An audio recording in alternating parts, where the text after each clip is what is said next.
Hello and welcome back to the weekly segment on the channel where I discuss, in addition to what I'm currently reading this past week, either started or finished, but also I get a chance to talk about content outside of books like TV shows and movies, which consume a lot of my weekend time. So hello, welcome back to the channel. My name is Zach, and yes, this channel is mostly science fiction and fantasy books, but a little of everything else. So what I'm currently reading right now is definitely in the fantasy genre, more specifically grimdark. So what I finished this past week and over the weekend with an extended reading session is Joe Abercrombie's Best Served Cold. This is the next book in the First Law universe after the initial trilogy of The Blade itself. That initial First Law trilogy, I, of course, was very interested. I really enjoyed the second and third book. The first book, okay, but it didn't really intrigue me too much. But yeah, after the second and third book, because I had read The Devils, I really enjoyed it and decided to I wanted more Abercrombie. I started enjoying the writing style. I saw what he was doing as a writer, creating this world, subverting tropes. All the praise is definitely warranted as a whole for the First Law trilogy. And yeah, so this is the next iteration in the First Law universe. We see Abercrombie as a more, again, mature writer, and what didn't work, and I'm already almost going into full review, is that this is the whole universe of the First Law also advancing. So while magic was slightly present, it was grimdark fantasy. There were, hints of magic. We saw a little magic. It definitely wasn't even at the level of like Lord of the Rings. This was even lower level magic. But now we are entering, can you use the Lord of the Rings analogy, a new age of men, because yes, in Best Served Cold, where we reference some of the magic and definitely reference the First Law universe, there's talk of all the same kingdoms, the Union, the Gurkish, some familiar names of places, so it's definitely the same world, but yeah, the characters also reference how science is replacing magic. So I think this is Joe Abercrombie, first name basis, Abercrombie writing for maybe a wider audience that's not necessarily into how the First Law leaned into subverting the tropes of fantasy. This is more general fantasy, and at its core, it's a it's a revenge plot. So our main character, she is getting revenge for a wrong done to her that we're seeing really early in the book. And then the rest of the novel is getting her revenge on those 7 people who wronged her, and through a cast of characters in that Joe Abercrombie writing style. So as a writing style, it really worked. I honestly loved the characters, certain characters, the interaction between 2 characters. Yeah, I love Day. I love Friendly. The characters were just great. Anytime certain characters are on screen, in the scene together, I knew it was going to be great. Just the way they play off each other, the dialogue was superb. The action was just different. I kind of was analyzing this book as I was reading it for why is this book work one way when maybe another book is different. I think it's the way Joe writes action scenes more from the POV of the person experiencing the action. So not necessarily saying the bad guy swung his sword, then the good guy blocked the shield. I was thinking about this as I was listening to like a battle where it was all from the POV of the main character, and she's dodging, she's getting her foot stuck, and things are happening to her, but it's all from her perspective. So it's a very different writing style that, it might really work for you. It was really interesting to me to see that contrast between other books I've read and how they described like an action scene, like a battle, as a stereotypical example that's very common in multiple books. They're gonna fight. Just the way the writing is, it's just different. But the low magic stakes maybe made it not as satisfying for me when I want a little more of that lore that we saw in book 2 and 3 of the original First Law trilogy. So overall, it was a great book. In like a personal enjoyment, it was maybe like a 4. For some people, it's going to be a 5 because I know this has a lot of fans. The writing is good. If you like more low magic fantasy, the characters were great. So it's just, different, less world building, less mysterious world of magic like we saw hints of in the first one, but still a decent story. So yeah, that was almost a full review already of Best Served Cold. So I finished that up and then started the next book in my library queue, which is the second book of the Shadow of Leviathan trilogy, which is A Drop of Corruption by Robert Jackson Bennett. So the correlation with this and the interesting thing was this past weekend was the Hugo Awards, where Bennett won an award, won the Nebula, or not the Nebula, the Hugo Award for Best Novel with the first book in this trilogy, The Tainted Cup. So I recently read The Tainted Cup. That's why I'm reading the second one. And yeah, The Tainted Cup was honestly one of my favorite books of the year so far. So it was very validating, I guess, to have that reaction to reading the first book, loving it so much, and then seeing it get the recognition that I think it deserves. It was a great novel. And this second one, so far, I'm only 24% as of today. It's starting off in a very similar manner in the sense that it's a Anna and Din story, our two favorite characters from the first novel, from The Tainted Cup. They return, of course, and they're solving another mystery in this great world. And so far, yeah, it's very similar beats in the sense that they're just getting started in the investigation, but we don't have as much exposition because we already know Anna, we know Din and their quirks and their powers, the way they're augmented to deal with engraving the scenes, and we know some of the terminology already, so it allows us to jump right into the story, I think, faster. And they're already, Anna's already coming up with these crazy theories, and Din's already investigating things, and it's been great. It's lighthearted, it's fun, and I'm enjoying the mystery aspect of this as they solve this mystery in this fantasy world with magic, Leviathan creatures, and augmented humans. It's really cool. I'm really enjoying it so far and can't wait to read more. So that's what I'm currently reading. And then to talk about what I'm watching, this past weekend was actually a slow weekend for us for movies.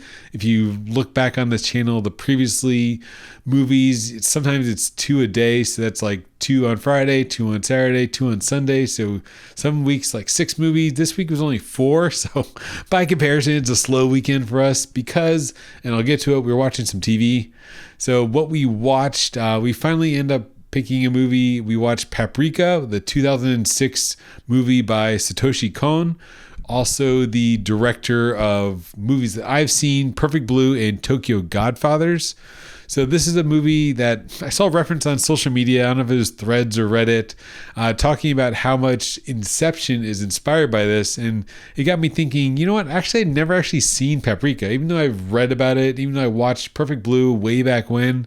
I never watched Paprika, and it was, yes, it's very weird. It's interesting in watching it now in 2025. You can definitely see the inspiration from movies like Inception, yes, because the character can travel in dreams, but it's kind of this quirky where the dreams are interconnected somehow and it's not all explained. So you are left to kind of, puzzle it out yourself or just take things, that's the way they are.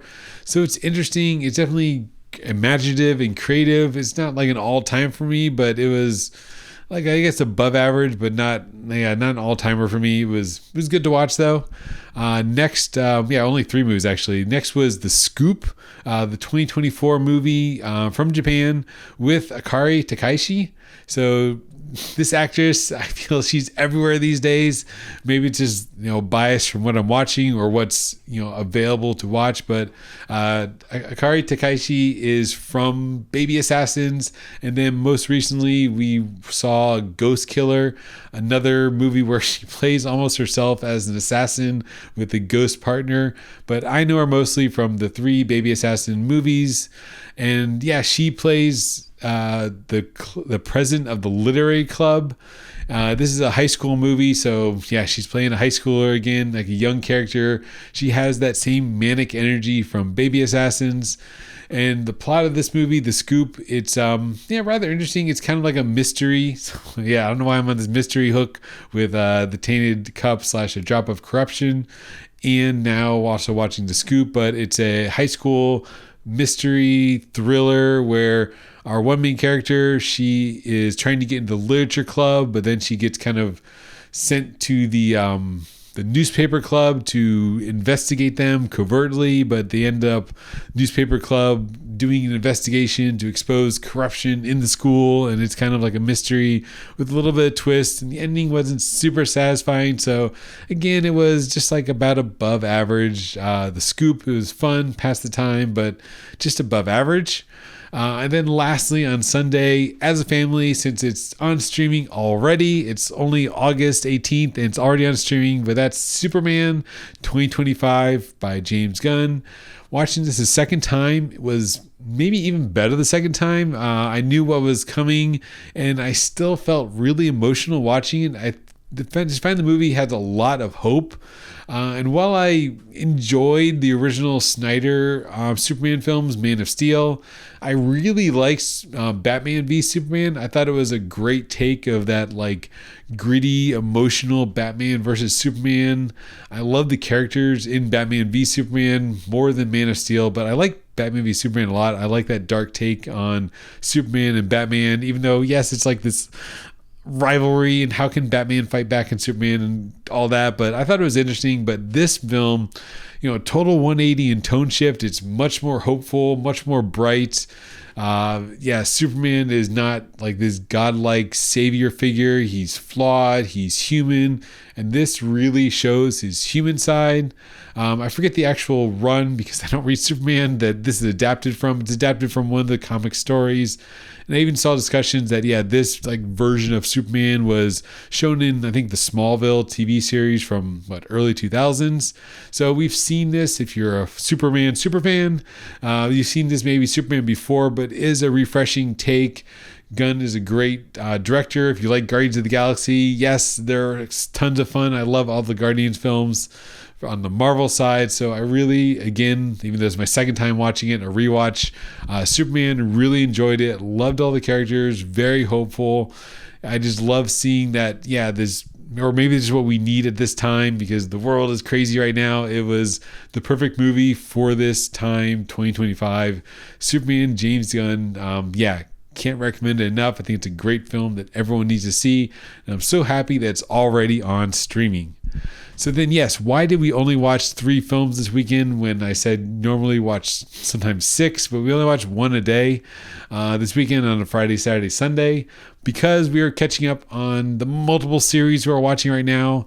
Specifically, we watched and finished the first season 2, part 1 of Wednesday on Netflix. Also in the mystery thriller genre. I don't know why I'm in this mystery thriller mood, or just everything nowadays has a mystery plot. But yes, this is season 2 of Wednesday. She is still solving yet another mystery this season. And it's fun. We return to Nevermore. It's that high school drama, but with monsters. It's a monster high school. It's just fun. Nothing to think too much about, but it does have more plot to it than like a brainless sitcom, like a Seinfeld or something. It's actually, you're thinking about the characters, who's doing what. Like now there's a zombie in the mix, but what's happening? Who's the stalker? What's going on with the characters? It's fun. It's Wednesday. I still recommend it. It's a good time. So we watched a couple episodes of that. I think we only watched the first episode last week, so I think we watched 2, 3, and 4 this weekend. And the other series, long-running series or long episode count of an hour each, is Alien Earth, which came out this week. And the first 2 episodes dropped. This is a new series on FX/Hulu, so we watched it on Hulu. It's pretty great so far. I had to say, that said, it's great, but I did have, of course, some hang-ups on it. On the one hand, the world building was great. So I loved getting this extended look in the Alien universe, because as a fan myself, as a kid, born in the 80s, grew up in the 90s, yes, Aliens, the second movie was, one of my favorites of childhood because it's so much action. It's just so cool to see the guns. They're blowing up aliens. They're fighting aliens. Aliens is great. Alien 1, I remember trying to watch it as a kid, and yes, it's pretty scary, but I remember watching that. I think we rented it from the library. Didn't rent it, but borrowed it from the library. Crazy. It gets scary for a kid. But the second one, Aliens, tons of fun. Love that movie. Love the Alien franchise as a whole growing up. through its ups and downs, like Alien 3 was okay. Alien Resurrection starts getting a little weird. The new movies I liked. I liked Prometheus a lot. I thought the premise was great. Covenant was so-so, but I like just getting into the lore. So I like that world building of Prometheus. We saw the engineers. So I like this, bring it back to Alien Earth. It's that similar in the sense that we're expanding the universe like Prometheus did. So now we're seeing what is happening on Earth because it takes place at the same time as Ripley's original ship was leaving. So that's why the tech it looks kind of jarring. Yes, it's like this 70s retro tech of the spaceships, but I think it's because we're following Alien Earth. And at the same time, the technology level of the original Alien ship is that same level because it was filmed in the 70s. So they tried to keep the tech look the same and believable enough. So everything's like, CRT monitors, teletype. It's very old school looking, even though, yes, they're on spaceships flying through space and they have artificial intelligence and AI cyborgs and synths and hybrids. So it's a really interesting look into artificial intelligence, which as of 2025 is, of course, a hot topic. So it's neat seeing this AI and what the synths are, seeing like behind the scenes of the synthetic humans that we saw in the Alien franchise, and then seeing the world. We're seeing not just Weyland-Yutani, which is kind of the only corporation we see in the movies. We now are following, at least in these first two episodes, Boy Cavalier, the head of Prodigy Corporation. He's one of the 4 or 5 controlling corporations that control the globe, the universe. So it's really interesting seeing this build. But my complaints so far is the characters. I think it's episode 2, when the search and rescue team starts going through the building, I was sighing, yelling at the TV, like, why are you doing this? Why are you going in that room when the xenomorph just destroyed things? How can he be so calm? Why are they doing this? Aren't they search and rescue? Why are they in the ship? So I was kind of yelling at the characters making silly human mistakes, which is the hallmark of the series. How many movies when the explorers decide to look in the alien egg and get a face hugger on their face? So maybe it's par for the course for an alien, something in the Alien franchise, but the search and rescue team was very frustrating as they're going around this house, or the house, the condominium building to search for survivors, and the xenomorphs running around killing things. Yeah, but the technology, general world building, I did enjoy. I think it's really neat to see this, to expand the lore. So with that said, I will keep watching it. I think it's worth watching so far until the humans start making even more crazy decisions that drive me insane and I drop it. But so far, so good. Alien Earth got off to a pretty good start. So that's what we've been watching. And in addition to the recurring anime series, we're keeping up with tons of great series right now in summer 2025. Nothing to recap much. Kaiju number 8 is still good. They're still fighting. Everyone's powering up. The standout that's slowly getting even better, I will say, is Clevatess. So the most recent episode from this week. Yeah, the boss, the villain of the series so far, is kind of shown himself and kind of did a crazy thing to advance the plot. So it was like, what? At the end of this episode. So it's getting pretty good with Clevatess. That's so far maybe the standout, even though I have a soft spot for Kaiju number 8. Sakamoto Days and Dan still good. Watching all these shows, but Clevatess is getting more and more interesting. I think the most interesting of the bunch, maybe except Dan, which is Dan's always good, is Dan. So that's what we're watching and what we read. So this coming week ahead, A Drop of Corruption is pretty long, so that's probably the only book I'm going to get to this week. Next on the horizon, in the queue, nothing in the library. Thank goodness. So I'm finally getting back to Audible, and I have Claw the Conciliator, book 2 of Book of the New Sun in the queue. So that'll switch me out of this thriller, fantasy thriller, into the sci-fi fantasy genre with Gene Wolfe's Book of the New Sun. So excited to get my mind blown in with Book of the New Sun again and return to that world as my monthly pick from Audible. So thanks for watching this rambling, interesting, just chat yap session about what I'm reading and what I'm watching and where my head is at, what mood I'm in for apparently mystery thrillers, both in book form and in TV form. So have you watched Alien Earth? Do you agree with the Hugo Awards? The winner, A Tainted Cup, I thought it was great. That's kind of the only news of the week as far as for BookTube news, but pretty interesting stuff. And sci-fi news, Alien Earth starting this past week. So thanks for watching and have a great week. Have a great day and see you next time.